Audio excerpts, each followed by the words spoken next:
So please take off your wrapper off of your yarn and start your ball of yarn. You can start it from either pulling out the center, or you can start from the outside. I always suggest to pull it out from the center. And the way that you do that is you put your hands into either side and kind of like feel around until your two fingers touch each other, and you kind of feel the center, and then just give it a slow pull and it should just pop right out. Just give it a gentle pull. Don't pull too hard, because like I've mentioned before, this yarn will snap if you pull it too tight or too hard. So you can either start it from the middle or start it from the outside. The benefit to starting it from the middle is that it doesn't roll around on you. So as you're making your project, it's not like going crazy. But either way, whatever works. So you can keep this or not, or throw it out. And the first thing I'm going to have you do is loosen up a little bit of yarn. And so this ball of yarn is always going to be kept in front of you, and that is called your working yarn.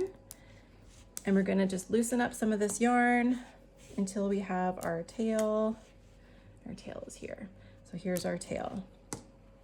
Now with this project, you're not going to leave, you don't have to leave any length of tail for extra, but we're just going to go ahead and make a slip knot. So to make that, you're going to have your working yarn ahead of you. You're going to make an L. It's actually a backwards L if you're looking at it like this from the top down. And you're just going to gently twist it towards yourself. You're going to put your hand in from the top, grab your working yarn and your tail at the same time and give it a pull, and that creates a slip knot right there. And the reason it's called a slip knot is because you can gently go like this and pull it apart. So I'll do that again. So it's your backwards L. You're going to twist it towards yourself to create kind of a loop. And you're going to take your hand from the top down, grab your working yarn to pull it through, and grab the tail and pull at the same time.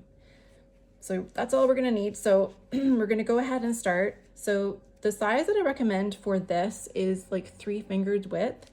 So if you can fit your two or three fingers in comfortably and it doesn't fall off, that's the size of stitch that I want you to go for. So very similar to the chunky pumpkin, the key to any hand knit project is making sure that whatever size stitch you choose, so you choose that essentially when you create your slip knot, whatever size stitch you choose, consistency is what matters. Consistency in sizes is what's going to make your project look good or not look good. So pick a size and just be as consistent as possible. So you've got your yarn here, and we're going to start. I'm going to go over the next step.